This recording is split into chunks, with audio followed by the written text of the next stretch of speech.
পুরুষ কিসে আটকায়? কেউ বলে রূপে, কেউ বলে গুণে, আবার কেউ বলে রূপবতী চাইতে ভাগ্যবতী হওয়া জরুরি। আবার কখনো কখনো তো এটাও শোনা যায় যে পুরুষ মায়ায় আটকায়।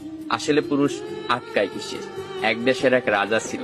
তার এত ধন সম্পত্তি থাকা সত্ত্বেও তার জীবনে মনে হচ্ছে ভালোবাসার অভাব। তাকে একা একা বোধ হচ্ছে। তাই সে আর এক দেশের এক রাজকন্যাকে বিয়ে করে আনলো। বিয়ে করে আনার পরও তার মনে হচ্ছে তার জীবনে ভালোবাসার অভাব। সে আরো একটা বিয়ে করলো, কিন্তু তারপরও তার মনে হচ্ছে জীবনে ভালোবাসার অভাব।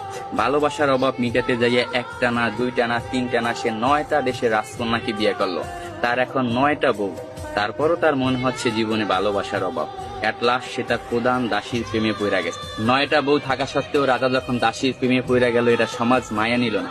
তার বউরা তো একেবারেই নিল না। তার বউরা রাজাকে প্রশ্ন করলো, এমন কি জিনিস আমাদের ভিতরে নাই যেটা ওই দাসীর ভিতরে আছে?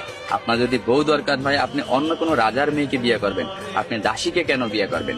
তখন রাজা বলল, 9টা বউ থাকা সত্ত্বে আমি রাজা হইয়া দাসীর কেন প্রেমে পড়লাম, এটা শুধু আমি তোমাকে না, পুরো বিশ্বকে দেখাবো। এটার জন্য আমি কালকে বড় একটা অনুষ্ঠানের আয়োজন করা হবো। ওই অনুষ্ঠানে আমি প্রমাণ করাই দেব আমি রাজা হইয়া কেন দাসীর প্রেমে পড়লাম।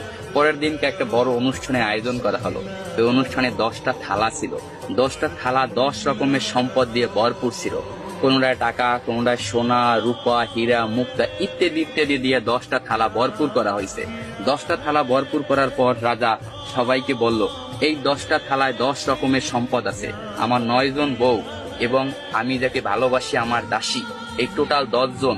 যে যে থালাটা ধরতে পারবে সেই থালার সম্পদ তার।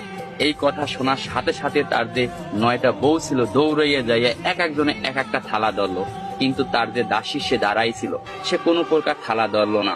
তখন রাজা প্রশ্ন করলো তার দাসীকে, কি হলো, তুমি সম্পদ কেন ধরলা না? আমি তো বইলাই দিছিলাম যে যে যে থালা ধরতে পারবে সেই থালার সম্পদ তার। তখন দাসী বলল, কে বললো আমি ধরি নাই? আমি তো আমার সম্পদ ধইরেই দাঁড়াই রয়েছি। রাজামশাই, আপনি ভালো করে তাকাই দেখেন, আপনার জামা আমার হাতে ধরা। আমি আপনার জামা দইরা বইছি। আমার কোনো ধন সম্পদ চাই না, আমি আপনাকে চাই। আমি যদি আপনাকে পাই, এরকম ধন সম্পদের আমার অভাব হবে না।